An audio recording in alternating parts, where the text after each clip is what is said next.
1장 18절에서 23절에 있는 말씀을 가지고 임마누엘 예수라는 제목으로 말씀을 생각해 보는 시간을 갖겠습니다.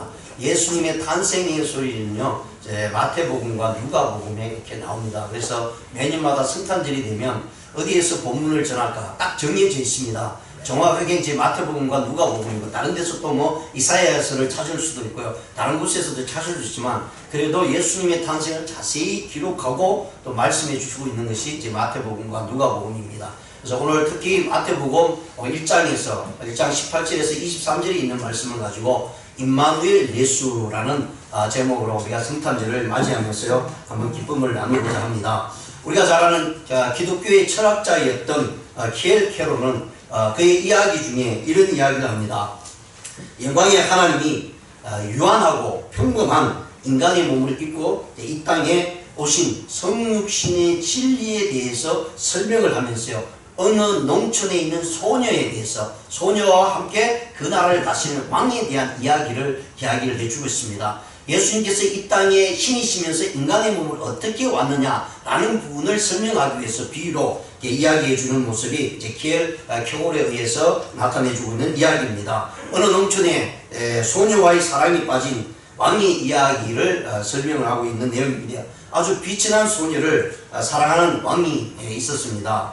그녀에게는 어떤 왕가의 혈통도 있는 것이 아니고요, 어디 누구나에게 자랑할 수 있는 교육을 받은 것도 아니고, 또 그의 삶은 부자로서 삶을 시골에서 엄청난 부자의 대구에서 사는 그런 사람이 아니었습니다. 누더기 겉옷을 입고요, 그리고 농촌의 오두막집에서 사는 소녀였습니다. 그런데 이 소녀를 그 나라의 왕이 사랑하게 되었다라는 이야기입니다. 그래서 이 소녀를 사랑하면서 어떻게 하면 그 사랑을 표현하고 어떻게 하면 저 소녀를 나와 함께 지낼 수 있도록 할 수 있을까, 많은 고민에 빠집니다. 왜냐하면 차이가 너무 나기 때문에. 그래서 신하들도 이 왕이 그 농촌에 있는 소녀로 인해서 사랑의 아리를 하고 있다는 걸 알고는 이 신하들이 모여서 왕에게 이런 조언을 하게 됩니다.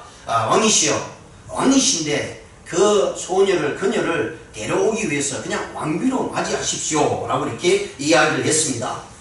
왕이라면 막강한 힘을 가지고 권력을 가지고 있고 한마디만 하면 옆에 있는 모든 신하들이 그 이야기를 다 들어줄 것입니다. 그런데 왕은요, 자기의 힘과 권력으로 그 여인을 왕비로 삼은들 그 여인이 자기를 정말 서로 사랑해서 왕비가 되었고 서로 사랑해서 서로를 나타낼 수 있는 삶을 살 수 있을까? 내 힘에 의해서 왕비가 됐다면 그것이 진정한 사랑이겠느냐라는 생각을 가집니다. 그리할 때 또 다른 참모 신하들이 이렇게 얘기합니다. 왕이시여, 그러면 그 여인에게 지위를 하사하십시오. 지위를 주어서 좋은 많은 땅도 주고, 그래서 그 지위를 상승시킨 다음에 그녀에게 왕궁에 있는 공주처럼 좋은 옷을 주고 보석도 주어서 전혀 왕에게 이렇게 차이 나지 않는 그런 모습으로 지위를 주면 어떻겠습니까? 라고 이렇게 조언을 했습니다. 그 얘기를 들은 이 왕 역시 마치 좋은 생각이죠. 그런데 이 왕은 정말 진정으로 서로 사랑할 수 있는 모습으로 맞이하기를 원했어요. 그런데 자칫 잘못하면 그 여인이 결국은 돈에 의해서요, 또 지위에 의해서, 그래서 그것 때문에 결혼해서 왕비의 삶을 살 수 있다면 그것이 진정한 사랑이겠느냐라고 이렇게 왕이 이렇게 대답을 하게 됩니다. 결국은 어떻게 해야 되겠습니까? 여러분과 저와는 이미 그 답을 알고 있을 것입니다. 그래서 이 왕이 결심을 하게 됩니다. 자기의 왕자리를 잠시 포기하고 농부가 되겠다는 결심을 하게 됩니다. 그래서 그 여인이 사는 동네에 농부로 갔어요. 그 여인이 사는 것 같이 오두막집에 살고 누더기 옷을 입으면서 농사를 짓는 모습으로, 그래서 그녀와 함께 가까이 하고 그녀와 함께 나누면서 그 사랑을 서로 같은 처지에서 이루어 나가면 그것이 진정한 사랑이 되지 않겠느냐라고 키엘 캐롤은 이런 이야기를 통해서요, 하나님이 되신 예수님이 인간의 몸으로 이렇게 왔다라고 설명을 하고 있다는 거예요. 그렇습니다. 감히 어떻게 하나님께서 우리 인간의 몸을 입고 오겠습니까? 그것은요, 우리를 너무나 사랑하기 때문에 그 사랑을 이루기 위해서 하나님 자신이 우리 인간들을 하나님 곁으로 올라오기는 도저히 죄가 있기 때문에 이루어지지 않기 때문에 하나님 자신이 이 땅에 인간의 몸을 오셔서 죄 많은 인간들을 용서하고 자기 몸을 들여서 용서함으로 말미암아 그 사랑을 gen치하고요, 그래서 그 사랑 안에서 그하는 모든 하나님의 백성들이 하나님의 사랑을 느끼고 함께 사랑을 이루는 그 모습이야말로 구원의 모습이다 라고 이렇게 말씀을 해주고 있습니다. 그것이 바로 임마누엘, 예수라는 이름으로 이 땅에 오셨다라고 설명을 해주고 있습니다. 오늘 본 말씀을 보시면요, 이 천사가 요셉에게 나타났습니다.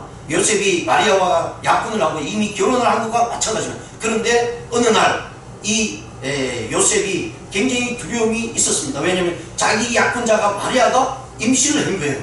도대체 자기는 전혀 상관이 없는 부분이죠. 그런데 이 마음이 두려운 마음으로 오면서요, 이 일들을 동네 사람들에게 다 알리고, 봐라, 이 여인이 다른 사람과 지내면서 임신을 했다. 그러니까 나오는 상관이 없다. 나는 이것을 파혼을 해도 된다 라고 이렇게 떠벌리는 것이 아니라 조용히, 왜냐하면 요셉은요 정확하게 하나님 앞에서 온전한 믿음의 신앙을 가지고 있었다는 사실을 이 구절을 통해서 우리가 깨달을 수 있죠. 그래서 요셉은요 이 일들을 많은 사람들에게 알리지 않고 자기만 알고 가만히 이 일들을 끊기를 생각하면서 나가기를 원했습니다. 그런데 그날 밤에 꿈속에 하나님의 천사가 나타나서 요셉아 요셉아, 네 아내 마리아는 성령으로 잉태되었다 라고 얘기합니다.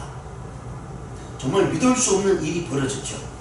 믿음을 갖고 있지 아니하면 성령으로 잉태되었다는 말이 도대체 무슨 말인지 도저히 이해가 가지 않습니다. 그런데 이미 요셉은요 하나님을 철저하게 믿는 믿음의 신앙인이라는 사실을 여기서 보여줍니다. 그래서 천사가요 그 일들을 감당할 수 있기 때문에 현문 가운데 요셉에게 요셉아 요셉아, 네 아내 마리아는 성령으로 잉태된 것이다 라고 해요. 그래서 그 아내를 데려오기를 두려워하지 말라 라고 말씀을 해주고 있습니다. 그때 요셉이 분명히 깨닫죠.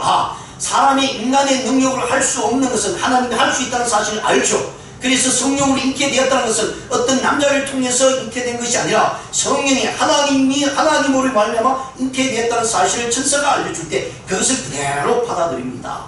그리고 그 아내를 데려오는데 두려워하지 않고요 아내로 데려와서 삶을 살게 됩니다. 그러면서 그 아이가 태어나면 이름을 예수로 하라 라고 말씀합니다. 왜냐하면 너희 죄 가운데서 구원할 자라는 뜻입니다. 예수라는 말씀이요. 그런데 그 당시에 지금도 마찬가지지만요 이스라엘의 2000년 전의 당시에 예수라는 이름을 굉장히 많이 가지고 있었습니다. 일반적으로 아주 흔하게 썼습니다. 왜냐하면 구약시대에 보면 예수라는 이름을 히브리어로 얘기할 때에 여호수아, 호세아라는 말을 사용합니다. 그게 예수라는 뜻이 헬라어로 나오면서 예수라는 이름이 그렇게 표현이 됩니다. 그렇기 때문에 이미 오래전부터 예수라는 이름을 다 사용을 하고 있었죠. 그런데 이 예수님이 하나님이 되신 예수님이 육신의 몸을 입고 왔을 때 예수라고 이야기할 때 지금까지 수많은 사람들이 쓰는 그 예수와의 모습은 전혀 다른 모습으로 사용되어지고 있다는 거예요. 그 예수는 모든 사람 하나님의 백성들을 죄 가운데 구원할 자라는 사실을 분명히 말씀을 해주고 있습니다. 자, 그러면서 이 예수란 사람이 너희들과 함께 있을 것이다 라고 하면서 이름을 하나 더 말씀하시는데 임마누엘입니다. 임마누엘은요 그대로 하나님께서 너희들과 함께 있다라는 표현으로 이야기를 해주고 있는 내용이 바로 오늘 본문의 말씀입니다.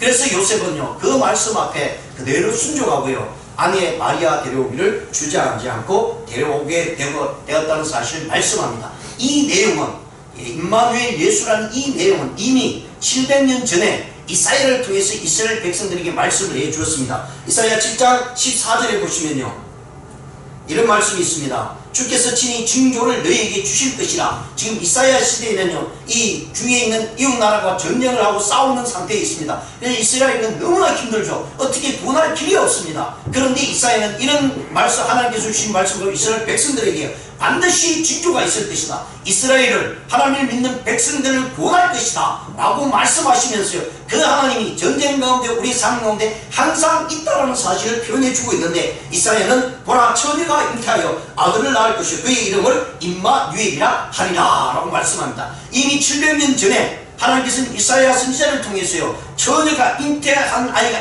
있게 될 것이고 나타날 것이다 라고 분명히 말씀을 합니다. 그리고 그 이름은 임마누엘이라. 왜냐하면 수많은 사람들이 살아가면서 힘들고 어렵죠. 두려움 가운데 있습니다. 우리 예수 믿는 사람들도요 예수님을 믿는다고 하면서 때는 두렵습니다. 때는 큰일이 벌어지면 일들을 어떻게 처리할까 그런 마음이 생기면서 두렵고 무서운 마음이 생깁니다. 그리할 때 하나님께서 이사야를 통해서 이미 700년 전에 오늘날 사는 우리 그리스도인들에게 예수님을 통해서 분명히 보여주고 있는 것은 그 이름은 임마누엘이라, 하나님이 너희와 항상 함께 하신다 라고 이렇게 말씀을 해주고 있는 내용입니다.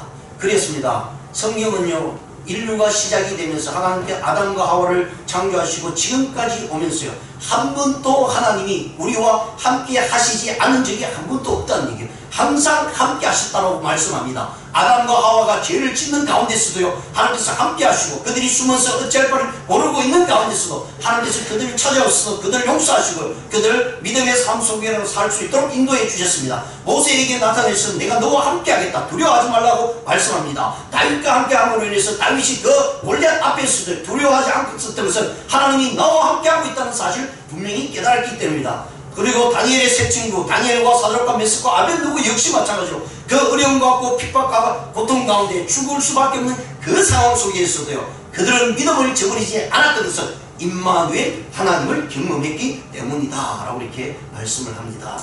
그래서 오늘날 우리 그리스도인들 역시 마찬가지입니다. 어떤 상황에 처해 있다 할지라도요, 하나님께서 우리와 함께하고 있다, 두려워하지 말라라고 이사야는 7장에서도 말씀해 주고 있고요, 41장이니까서요 결론적으로 이렇게 이야기합니다. 두려워 말라, 내가 너와 함께 함이라. 임마누엘입니다. 놀라지 말라, 나는 내 하나님이 됨이라. 임마누엘입니다. 내가 너를 굳세게 하리라. 참으로 너를 도와주리라. 참으로 나의 의로운 오른손으로 너를 붙들리라. 임마누엘의 하나님입니다. 그래서 이사야를 통해서요, 하나님께서 우리가 항상 함께하고 있다는 사실을 실질적으로 눈에 보이도록 우리에게 보여주신 것이 예수님이 이 땅에 오심으로써 나타내 주셨습니다. 그래서 저와 여러분 너무나 행복합니다. 왜냐하면 이사야 시대들은 그냥 막연히 말씀해 주시는 거구나, 아 그런 분이 장차 징조로 나타나겠구나, 근데 보지 못했거든요.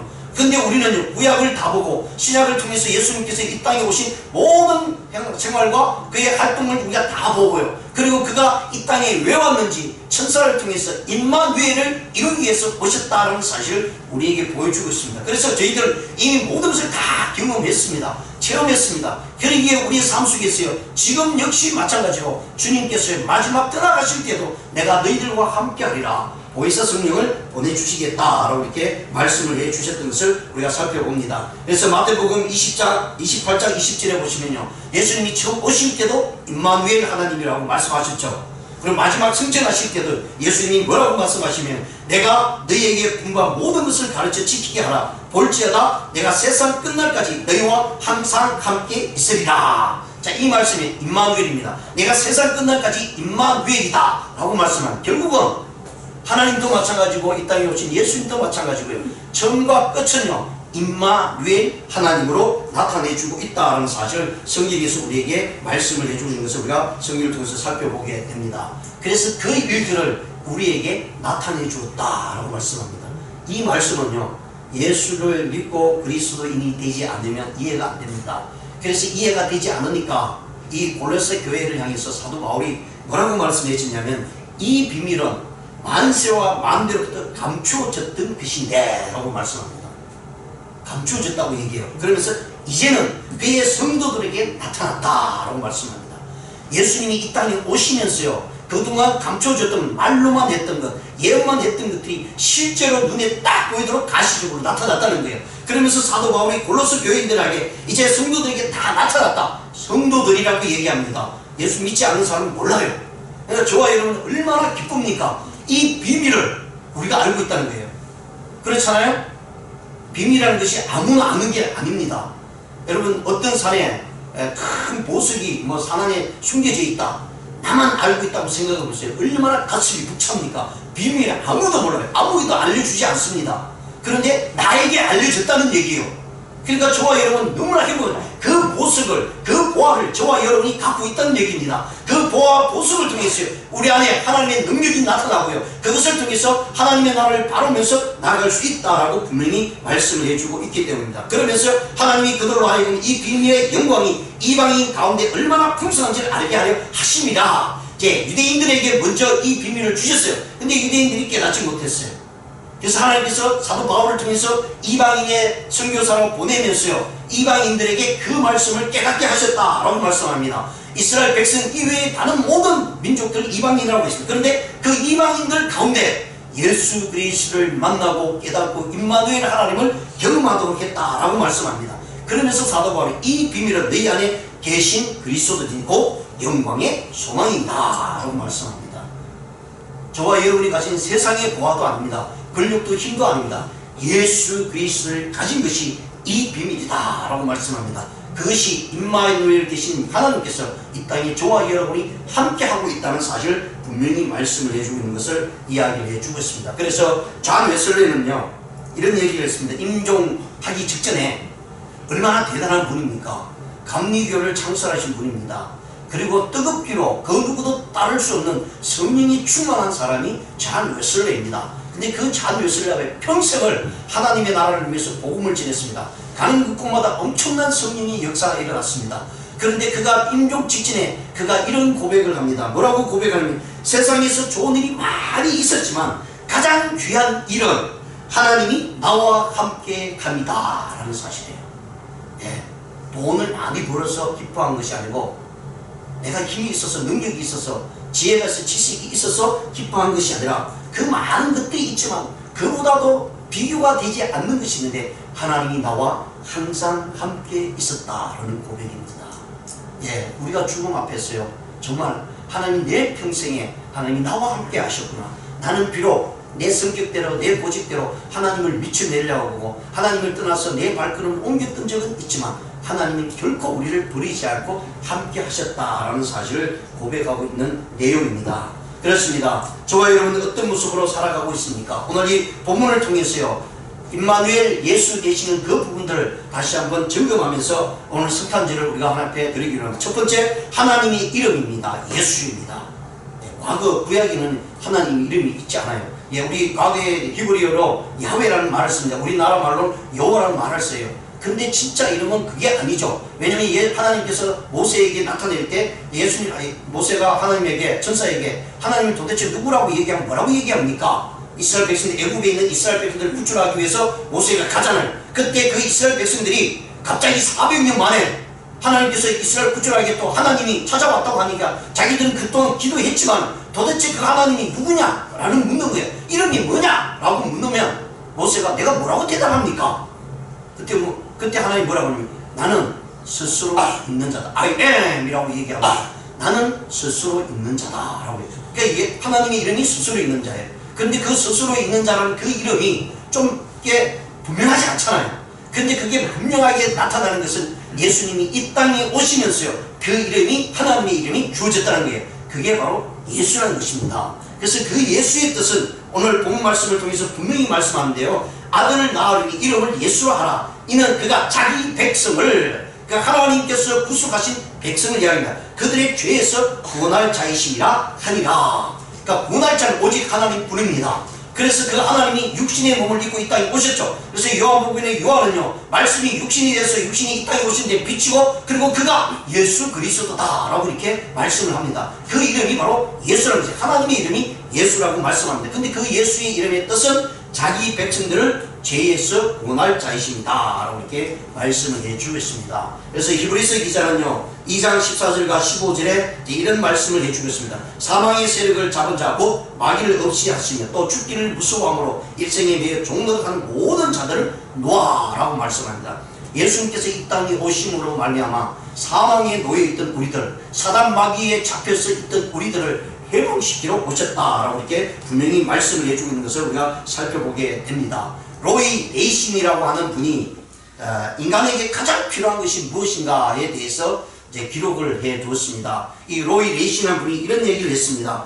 여러분 중에 인간에게 가장 필요한 것이 무엇이라고 생각하십니까? 라고 이렇게 질문하면서요. 로이 레이신이 이렇게 적었습니다. 인간에게 가장 필요한 것이 지식이었다면 하나님은 우리에게 교육과를 보내주셨을 것이다. 인간에게 가장 필요한 것이 건강이었더라면 하나님은 우리에게 의사를 보내주셨을 것이다. 인간에게 가장 필요한 것이 돈이었다면 하나님은 우리에게 사업가를 보내주셨을 것이다. 인간에게 가장 필요한 것이 즐거움이었더라면 하나님은 우리에게 연예인을 보내주셨을 것이다. 이렇게 얘기합니다.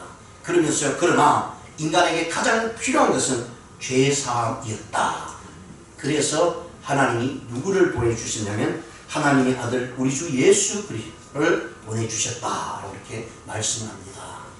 사랑하는 성도 여러분, 우리에게 필요한 것은요, 세상의 것을 추구하고 세상의 것을 쌓은 것이 아닙니다. 그것은 다 사라집니다. 그런데요, 우리에게 필요한 것은 우리의 죄를 해결하는 문제입니다.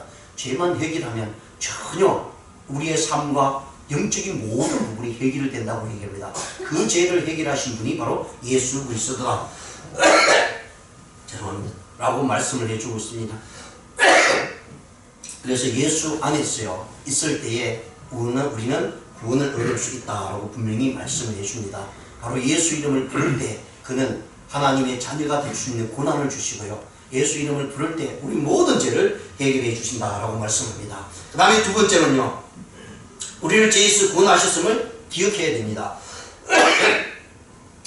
자, 어떤 방법에 있었든지 이제는 하나님의 백성이 되었습니다. 그래서 하나님의 백성이 되었기 때문에 우리는 하나님 앞에서 가장 큰 문제, 죄의 문제가 해결되었다라고 분명히 말씀합니다. 그 죄는 아담과 하와가 하나님을 배반하면서 나타났습니다. 하나님의 말씀에 순종하지 아니하면서 나타났습니다. 에덴 동산에서 하나님께서 분명히 말씀해 주셨거든요. 그것은 우리 인간으로 하여금 어떤 길로 가야 살 길인지, 어떤 길로 가면 멸망의 길인지를 분명히 하나님께서 제시해 주셨습니다. 근데 인간이라는 사람들이요, 어떤 모습이냐면 분명히 죄가 없는 상태에 살면서도 그 속에 욕심과 교만이 나타났다는 거예요. 그리고 그 욕심과 교만을 결국은 누구를 대적하는 일에 사용하느냐면 하나님을 대적하는 일에 사용했다라고 말씀합니다. 그 일로 인해서 우리 모든 인류는 이제 죄 가운데 태어나게 되었습니다. 그래서 내가 쓴 자리는 죄의 자리가 되어버리고 말았다는 얘기입니다. 그런데 그 자리에서요, 구원할 길은 오직 예수 그리스도 안에서 나타났다라고 분명히 말씀을 합니다. 그래서 이 죄를 위해서 예수님께서 탄생하셨는데 성경을 보시면 정말 30년 동안은 조용히 지냈어요. 분명히 예수님이 이 땅에 태어나실 때 천사를 통해서 마리아와 요셉을 통해서요, 이는 예수라, 그는 자기 백성을 구원할 자이다 라고 빵 터뜨렸습니다. 그리고 그가 너희들과 함께 있을 것이다, 임마누엘이다 라고 이렇게 빵 터뜨렸어요. 그러고 나서 30년 동안 조용히 했습니다. 답답하죠? 그런데 30년 이후에 예수님께서요, 실질적인 자기의 모습을 나타내기 시작을 하면서요, 본인이 왜 이 땅에 왔는가를 온 이스라엘 백성들에게 세계를 향해서 설교하기 시작을 합니다. 그리고 그 말씀이 그들에게 적용이 되고 그들로 하여금 자기의 죄가 해결되었다는 것을 보게끔 하신 사건이 십자가 사건입니다. 그래서 예수님 자신이요, 임마누엘 되시고 예수라는 사실을, 구원자라는 사실을 모든 사람들에게 알려주시는데, 탄생과 함께 바로 연결되는 것이 바로 십자가 사건이 있습니다. 십자가 안에서 자기가 예수이고 자기가 임마누엘이라는 사실을 모든 사람들에게 보여주게 됩니다. 그래서 십자가 안에 나오는 사람, 예수 그리스도의 피 안에, 보혈의 피 앞에 나오는 모든 이들은 그가 죄 가운데서 구원을 얻는다라고 이렇게 말씀을 해주고 있는 것을 살펴봅니다. 그렇습니다. 우리가요, 의인이었을 때, 그리고 선한 모습으로 있을 때 우리가 구원받은 것이 아니라는 얘기입니다. 세상은요, 의인들에게 잘해주려고 합니다. 선한 행동을 하는 사람들에게 잘해주려고 합니다.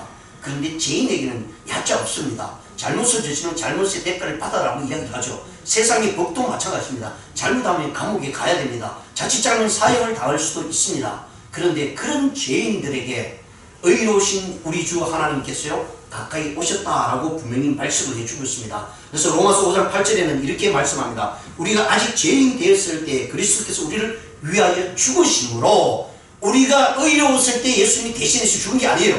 우리가 죄인 되었을 때 아무 쓸모도 없고 사단 마귀의 권세 아래서 사망하면서 지옥으로 갈 수밖에 없는 우리들을요, 하나님께서 그냥 아무렇지도 않게 손 놓아버리고 신경 쓰지 않아도 될 우리들을 죄인 됐을 때 그가 이 땅에 오시면 죽으심으로 하나님께서 우리에 대한 자기 사랑을 확증하셨다라고 합니다. 결국은 그 사랑의 표현이 예수 그리스도의 십자가의 죽으심으로 우리가 하나님과의 관계를 회복해 주셨다라고 말씀합니다. 하나님의 사랑이 너무나 크기 때문에, 하나님의 사랑이 그 어떤 것도 비교할 수 없기 때문에 그 사랑이 우리를 덮으셨다는 얘기입니다. 덮으심으로 인해서 우리가 하나님의 자녀가 되었다라고 말씀합니다. 그래서 우리가 구원받은 것에 대해서요, 우리의 자랑은 전혀 없습니다. 죄 가운데 우리가 구원받았기 때문에. 그래서 항상 우리가 생각해야 될 것은요, 우리 주 예수 그리스도 앞에요, 감사함으로 나가야 된다라는 사실을 성경을 통해서 우리에게 분명히 말씀을 합니다. 자, 그래서 이 예수란 이름이 먼저 주어지고요. 그 다음에 두 번째 이름이 주어졌는데 임마누엘입니다. 그 이름 임마누엘입니다. 그래서 오늘 본 말씀에서 임마누엘은 바로 하나님이 너희들과 항상 함께 있다라는 뜻으로 분명히 말씀을 해주고 있습니다. 그래서 본 말씀 23절에 보시면요, 보라 처녀가 잉태하여 아들을 낳을 것이다. 처녀라고 얘기합니다. 영어로 버진이라는 말을 사용하는데요, 요즘 영어 번역 성경책들도요 잘못 번역을 많이 합니다. 좀 이렇게 리버럴한 학자들이 성경을 번역할 때요, 이 버진이라는 단어를 사용하고 우먼이라는 사용을 합니다. 그래서 언연 중에 살짝 마리아가 처녀가 아니다라는 뉘앙스를 가지고 성경을 쓸 때가 많이 있어요. 그래서 우리가 성경을 볼 때 조심해서 봐야 돼. 우리 한국 성경도 자칫 잘못하면 이제 앞으로요, 이게 보라 처녀가 잉태하여가 아니라 보라 여인이 잉태하여라는 말이 나올 수 있다는 얘기예요. 그래서 우리가 성경을 볼 때도요, 그 부분들을 굉장히 조심해서 봐야 됩니다. 성경이라고 해서 다 좋은 게 아니에요. 왜? 잘못 번역된 성경들이 너무나 많이 있기 때문입니다. 그런데 오늘 본문 말씀은요, 보라 처녀가 잉태하여 아들을 낳을 것이요 그 이름은 임마누엘이라 하리라. 이를 번역한즉 하나님이 우리와 함께 계시다. 우리와 함께 계시다. 이게 얼마나 귀한 모습입니까?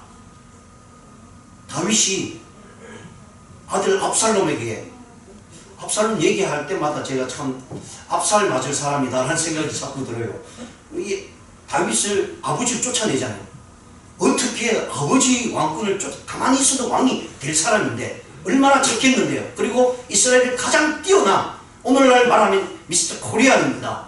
그런데 이 압살롬이 반역해서 아버지를 내쫓고 왕자를 차지하면서 아버지를 쫓아내는데, 근데 그 아버지가 아들을 대적하지 않고요, 진짜 부모님의 마음은 그런 것 같아요. 자녀가 반기를 들어요. 반기를 들어서 싸우는 것이 아니라 차라리 피해버리는 그런 것이 부모님의 마음인 것 같습니다. 그래서 이 다윗이요, 아들 압살롬이 반역을 일으킴으로 해서 도망을 가요. 도망을 가는데요, 신발도 신지 못하고 도망갑니다. 그런데 그때 다윗의 고백이 뭔 줄 아세요? 여호와는 나의 목자시니라고 얘기합니다. 이 말이 임마누엘이라고 외칩니다. 하나님 나와 항상 함께하고 있다라는 사실을 깨닫게 되는 다윗의 모습을 보게 됩니다. 그래서 오늘 본문에 나오는 이 임마누엘이라는 말은, 임이라는 것은요, 전치사로 with라는 말을 사용합니다. 함께라는 말을 뜻을 가지고 있습니다. 히브리어요. 그리고 마누라는 것은 우리와라는 뜻입니다. 우리라는 것입니다. 우리. 그 다음에 엘이라는 것은 그대로 우리가 성경에서 굉장히 많이 읽잖아요. 엘이라는 것은 여호와 하나님의 말을, 하나님이라는 뜻을 이야기합니다. 그러니까 임마누엘이라는 것은 하나님이 우리와 함께 계시다라는 뜻으로 사용이 되어지고 있다는 거예요. 그래서 우리는 날마다 우리 입술을 통해서 임마누엘이라는 예수님의 이름을 부를 수 있을 때 우리는 그 어떤 속에서도 함께하고 있다는 사실을 깨닫습니다. 그래서 우리의 고통 가운데서도, 우리의 어려움 가운데서도 주님이 그 고통을 다 겪었었어요. 그냥 아무것도 겪지 않고 그냥 왕자로 딱 와갖고 내가 너희를 이해한다. 그럼 누가 받아들이겠습니까? 우리도 그렇잖아요. 아프신 분들에게 가서 위로합니다. 근데 건강한 사람이 가서 위로하면 이게 별로 이게 마음에 와닿지 않아요. 같은 아픔을 가지고 있는 분이 가서 위로를 하면요, 그게 저절로 받아들입니다. 아들을 잃은 분이 지금 아들을 잃은 분에게 가서 위로를 합니다. 그러면 100% 받아들입니다. 왜냐하면 이 사람도 내 심정을 100% 알고 있기 때문에 아들을 잃었던 사람이 아들을 잃은 사람에게 위로를 하면 그대로 받습니다. 그런데요, 아들이 수십 명 있는데 가서 위로해 보세요. 전혀 먹히지 않습니다. 그 부분이 예수님이 그렇게 하셨다는 거예요. 그냥 신으로서 그냥 인간은 태어나지 않고 그냥 신으로 쫙 나타나서 천사처럼 나타나고 내가 이제 너희들 다스릴 것이다. 너희들과 함께 있을 것이다. 내가 너희들이 고통한다. 아무리 소리쳐봐야 우리는 이해가 가지 않습니다. 왜냐하면 고통을 당해보지 않았거든요. 어려움을 당해보지 않았거든요. 근데 예수님은요, 우리가 참 모든 상황, 어쩌면 우리보다 더 고난과 고통을 더 당하시고 마지막 자기 생명까지 내어주시면서 그 아픔과 고통을 십자가에서 피와 물을 다 쏟으시기까지 행했던 사실을 보여줍니다. 그래서 주님은 우리에게 할 말이 있는 거예요. 야, 내가 너희 고통 모르는 줄 아느냐? 네 어려움 뭔지, 야, 그러니까 네 어려움 그것 때문에 고민하고 근심하지 말라. 그냥 내가 너와 함께 하니까, 내가 그 모든 것을 겪었으니까 다 아니까 나와 함께 나를 믿고 따라오라 라고 얘기합니다. 그래서 우리는요, 실패의 자리에 있어도요, 주님께서도 실패하셨구나. 고통 가운데 어찌할 바를 몰라 눈물이 막 쏟아질 때도 주님께서 내 고통을, 나보다 더한 고통을 당하셨구나.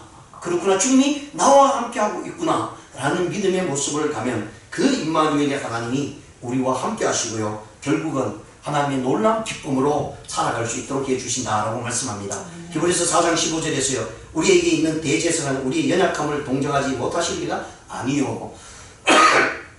예, 여기서 주님이 어떤 분이신지를 그대로 우리의 연약함을 동정하지 못하실 리가 아니다. 본인이 그 모든 것을 겪으시고 우리를 위해서 십자가에 내어주신 것이라는 사실을 말씀한 모든 일이 우리와 똑같이 시험을 받으신 이로되 죄는 없으시니라. 그래서 죄 있는 우리를 죄 없으신 주님께서 모든 고난과 고통을 다 당하신 우리를 이해하신 주님께서요, 우리를 대신해서 죽으심으로 말미암아 우리의 모든 죄가 예수님의 십자가에 다 지어졌다는 거예요. 그러면 우리의 죄는 이제는 사라졌다는 것입니다. 그래서 우리는 기쁩니다. 임마누엘이 신 하나님께서요, 내 과거의, 현재의, 미래의 죄까지도 예수님께서 모조리 다 엎으시어서 예수님이 십자가에 하나님 앞에서 제물로 드림으로 말미암아 우리 모든 죄는 싹 없어졌다라고 말씀합니다. 그것이 바로 임마누엘의 하나님으로 오셨다라고 이렇게 분명히 말씀을 해주고 있습니다. 그래서 우리가 앞에서도 보았지만 마태복음 28장 20절에서요, 그 예수님이 우리와 함께하고 있다는 사실을 처음과 끝으로 다 마무리 짓고 있다는 거예요. 내가 너에게 분간 모든 것을 가르쳐 지키게 하라. 볼지어다 내가 세상 끝날까지 너희와 항상 함께 있으리라. 아멘. 하나님의 임마누엘 되심이 성탄절을 통해서 저와 여러분이 깨닫기를 원합니다. 우리가 잘 아는 영화, 여러분 C.S. 루이스가 지었던 소설, 기독교 소설 책이 있습니다. 그것이 뭔지 여러분 잘 알죠. 나니아 연대기라고, 우리 뭐 한국에도 영화도 했고 오래전에 영화도 했고 책으로도 나오고 있습니다. 그 내용을 보면요, 정말 기가 막힙니다. 이 C.S. 루이스가 그 이야기를 들으면서 그 안에 나온 소년들이 있습니다. 그리고 그 소년 중에 사셔타라는 아주 돕는 이슬람의 역할을 그리면서 전달하고자 하는 메시지가 이 연대기에 잘 나타내주고 있습니다. 소년 사셔타가요, 계곡과 무덤과 사막을 지나 산길을 오르면서요, 정말 결정적인 위험에서 벗어날 수 있었던 것은요, 그 소녀는 자기 옆에 누군가가 도움의 길을 인도하고 또 입김을 통해서 따뜻하게 해주는 신비로운 그런 모습의 임재를 느끼게 됩니다. 그러면서 이런 고백을 합니다. 내 옆에 있는 당신은 도대체 누구입니까? 묻습니다. 그럴 때 이런 음성이 들립니다. 너와 아라비스가 만나도록 한 사자가 바로 나였다. 죽은 자의 무덤에서 지내던 밤 너를 위로하던 고양이도 나였다. 네가 자는 동안 성냥이를 쫓아버린 사자도 나였다. 네가 늦지 않도록 룬 왕에게 이르도록 너의 말들이 최선을 다해 달리도록 뒤에서 뒤쫓던 사자도 바로 나였다 라고 이렇게 이야기를 합니다. 그럴 때 이 소년이 단도직입적으로 이렇게 묻습니다. 도대체 당신은 누구입니까? 라고 얘기할 때 거기에 아슬란이요, 나는 스스로 있는 자이다. 나는 스스로 있는 자이다. 나는 스스로 있는 자이다. 3번씩 들려오는 그의 음성에 처음에는 굉장히 두렵고 떨렸습니다. 자기 옆에 있던 게 솔직히 자기를 해치지 않을까 두려웠습니다. 그런데 그 음성을 듣고요, 그 마음에 눈 녹듯이 마음이 가라앉으면서요, 그 마음에 형언할 수 없는 기쁨이 왔다라고 이렇게 이야기를 합니다. 이것이 바로 루이스가 우리에게 전하고자 하는 하나님의 임재, 하나님의 임마누엘이었습니다. 그렇습니다. 여러분 실망하지 마십시오. 하나님 우리와 함께 하신다는 사실을 늘 기억하시면서 오늘 이 성탄절 속에 나와 함께 하신 주님 예수, 그리고 나를 인도하시고 구원하시고 나로의 모든 삶을 주장하신 임마누엘 대신 우리 주 예수 그리스도를 성탄을 맞이하면서 축하하면서요, 우리 모든 형제자매들에게 기쁨을 나누는 귀한 시간이 되시기를 주님의 이름으로 축원드립니다. 기도드리시겠습니다. 하나님 아버지 감사합니다. 하나님께서 우리를 붙들어 주시고 인도해 주시고 주의 영광 가운데 우리를 불러주셨습니다. 오늘 이 주님의 탄생을 통해서 하나님께 기쁨을 나타낼 수 있도록 인도해 주시고 임마누엘 되신 그 하나님을 바라보면서 언제 어디서나 우리는 아버지 하나님 함께 하심으로 넉넉한 힘으로 우리가 이겨나갈 수 있다는 사실을 다시 한번 깨달으면서 임마누엘 되신 예수님께서 우리의 주인이 되시고 우리의 왕이라는 사실을 기억하면서 하나님께 영광 돌리며 우리의 삶을 살아드리는 귀한 주의 백성들이 될 수 있도록 인도하여 주시옵소서. 예수님의 이름으로 기도드리옵나이다. 아멘. 예, 다 같이 우리 일어나시